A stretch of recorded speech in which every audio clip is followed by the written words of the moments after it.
Hello বন্ধুরা, welcome আমাদের চ্যানেলের পক্ষ থেকে। তো আমরা আমাদের গত ভিডিওতে আমরা মাইক্রোসফট অফিসের শেষ ক্লাস করেছিলাম। তো আজকে থেকে আমরা মাইক্রোসফট পাওয়ার পয়েন্টের কাজ শুরু করব। তো মাইক্রোসফট পাওয়ার পয়েন্ট মূলত আমাদের বিভিন্ন কাজে লাগে, আমাদের বিভিন্ন অফিসিয়াল ক্ষেত্রে, বিভিন্ন প্রেজেন্টেশন উপস্থাপন করতে, বিভিন্ন ক্ষেত্রে আপনার এই প্রেজেন্টেশনটা জানা খুবই জরুরি। এই কারণে আমরা এখন ক্লাস ভিত্তিক আপনার ক্লাস 1, 2, 3 এভাবে আমরা আস্তে আস্তে পর্ব অনুসারে আমাদের মাইক্রোসফট পাওয়ার পয়েন্টটা আমরা ক্লাসটা আপলোড করতে থাকব। তো সবগুলো জিনিস আপনাকে শেখার জন্য আমাদের সাথে থাকতে হবে এবং আমাদের ভিডিওগুলো নিয়মিত দেখতে হবে। তো চলুন বন্ধুরা, শুরু করা যাক।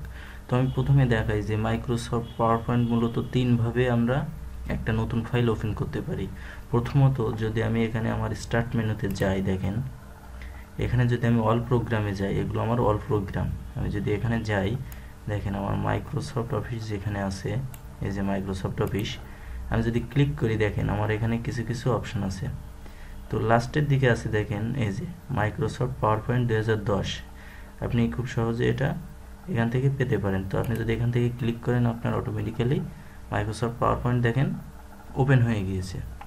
তো আরেকটাভাবে আপনি ওপেন করতে পারেন, সেটা হচ্ছে আপনি যদি এইখানে সার্চ বারে যে লেখেন যে পাওয়ার পয়েন্ট, দেখেন পাওয়ার পয়েন্ট, পাওয়ার লেখার সাথে সাথে পাওয়ার পয়েন্ট চলে আসছে। আপনি যদি এখানে ক্লিক করেন, সেমভাবে আপনি এটা ওপেন করতে পারেন। আপনি আরও একভাবে এটা ওপেন করতে পারেন, সেটা হচ্ছে আপনি যদি এখানে রাইট বাটন ক্লিক করেন এবং আপনি যদি নিউতে যান, নিউতে আমি যদি ক্লিক করি, দেখেন নিচে দেখেন এখানে আছে মাইক্রোসফট পাওয়ার পয়েন্ট প্রেজেন্টেশন। আপনি যদি এখানেও ক্লিক করেন, সেম দেখেন অটোমেটিক্যালি কিন্তু আপনার একটা ফাইল তৈরি হয়ে গিয়েছে। তো আপনি যদি এখানে ডাবল ক্লিক করেন, আপনার অটোমেটিক্যালি মাইক্রোসফট পাওয়ার পয়েন্টটা ওপেন হয়ে যাচ্ছে। তো দেখেন ওপেন হওয়ার পরে দেখেন আমাদের প্রথমত যে ইন্টারফেসটা আমরা দেখতে পাবো মাইক্রোসফট পাওয়ার পয়েন্টে, তার ভিউটা কিছুটা এমন। এখানে দেখেন যে আপনারা লক্ষ্য করলে দেখতে পারবেন আমাদের মাইক্রোসফট এক্সেল বা অফিসের মতো এখানেও কিছু আমাদের অপশান আছে, মেনু বার আছে, file, home, insert, design, translation, animation, slide, review, view, add ins. তো মাইক্রোসফট ওয়ার্ডের মতো এখানেও কিছু অপশান আছে। আমাদের দেখেন আমাদের মাইক্রোসফট অফিসে কিন্তু এইগুলো ছিল না, যে design, translation, animation, slide show, এইগুলো কিন্তু ছিল না। এইগুলো হচ্ছে আমাদের নতুন একটা অংশ, যেটা আমাদের মাইক্রোসফট পাওয়ার পয়েন্টে কোনো প্রেজেন্টেশন তৈরি করার জন্য প্রয়োজন হবে আর কি। তো এখানে দেখেন আমাদের প্রথমে আছে হোম মেনু। তো আমরা হোম মেনুতে ক্লিক করার পরে দেখেন যে আমাদের যে মেনুগুলো আছে সবগুলো দেখেন যে সাদা হয়ে আছে, অর্থাৎ এখানে আপনি চাইলেও এখন কাজ করতে পারবেন না। তো আপনি যদি দেখেন এখানে আছে নিউ স্লাইড, আপনি যদি এখানে ক্লিক করেন, এখন আপনি এখানে কাজ করতে পারবেন। দেখেন এখন আমি যে এখানে ক্লিক করছি, সাথে সাথে কিন্তু আমার প্রত্যেকটা অপশান দেখেন এখন আপনার কালারফুল হয়ে গেছে, অর্থাৎ এখন এগুলো সব অ্যাক্টিভ হয়ে গেছে, এত সময় ইনঅ্যাক্টিভ ছিল। তো এখন আমি যদি এখানে যেগুলো কাজ করব সবগুলো আমি এখান থেকে বিভিন্নভাবে মডিফাই করতে পারবো। তো আমাদের হোম মেনুতে মূলত আছে দেখেন, প্রথমে আছে দেখেন নিউ স্লাইড, এটা তো আমরা এখানে ক্লিক করে দেখলাম। তারপরে আছে লেআউট, রিসেট, সেকশন। আর এখানে যে ফন্টের ব্যাপারগুলো আছে এগুলো আমরা আপনার মাইক্রোসফট অফিসেও দেখছি, আবার মাইক্রোসফট এক্সেলেও দেখছি, আমরা প্যারাগ্রাফ অংশটাও দেখছি, আমরা এই ড্রয়িং অংশটাও দেখছি। তারপরেও আমরা এখন পুনরায় আপনাদেরকে এগুলো আবার একটু রিভিউ করাবো, যাতে খুব সহজে আপনারা এগুলো বুঝতে পারেন।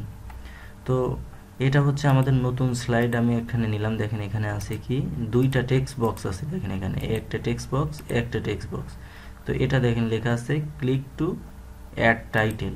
তো আমি এখানে টাইটেল দিই, আমাদের টাইটেলের নাম কি এটা দিই, যে সাপোজ আমরা এটা দিলাম, এটা আমাদের টাইটেলের নাম।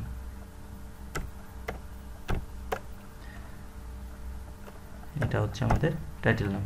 এখানে আপনি চাইলে সাবটাইটেল বা আপনার বিভিন্ন জিনিস লিখতে পারেন, অর্থাৎ এই টাইটেলের অনুসারে আপনি এখানে এটার যে ডিসক্রিপশন বা ব্যাখ্যা সেটা এখানে লিখতে পারেন। তো এখানে লেখার পরে আপনি বিভিন্নভাবে এগুলা মডিফিকেশান করতে পারেন, বিভিন্নভাবে অ্যালাইনমেন্ট করতে পারেন, ফন্ট সাইজ ছোটো বড়ো করতে পারেন, ফন্ট চেঞ্জ করতে পারেন। দেখেন আমি যদি এখানে ক্লিক করি, সিলেক্ট করে এখন আমি যেটা দেবো আমার কিন্তু ফন্ট দেখেন অটোমেটিক্যালি সেটা হয়ে যাচ্ছে। আপনি চাইলে এটার ব্যাকগ্রাউন্ড ফন্ট কালার চেঞ্জ করতে পারেন, বিভিন্নভাবে আপনি এটা মডিফাই করতে পারেন। তো খুব সহজে এভাবে আপনারা মাইক্রোসফট পাওয়ার পয়েন্টটা আর কি দেখতে পারবেন। আমাদের ভিডিওতে আমরা 1 বাই 1 দেখাবো। তো দেখেন এখানে আমাদের প্রথম যে কাজটা সেটা হচ্ছে আমরা একটা এক্সেল পাওয়ার পয়েন্ট ফাইল নেওয়ার পরে আমরা এটা কোনো কাজ করার পরে সাথে সাথে আমরা এটা সেভ দেব। তো সেভ দেওয়ার জন্য আপনাকে ফাইলে যেতে হবে, এখানে যে আমরা এই দেখেন সেভ, এটাতে ক্লিক করব, সাথে সাথে আমার জিনিসটা সেভ হয়ে যাবে। তো এভাবে আসলে মূলত আমরা এই ভিডিওটা শুরু করব।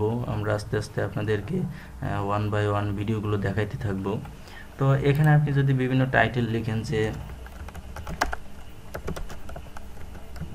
This is our YouTube channel, suppose আমি এটা ডিসক্রিপশন লিখলাম। দেখেন এখন আমি যদি এটা চাই যে আমার এটা কিন্তু সবগুলো দেখেন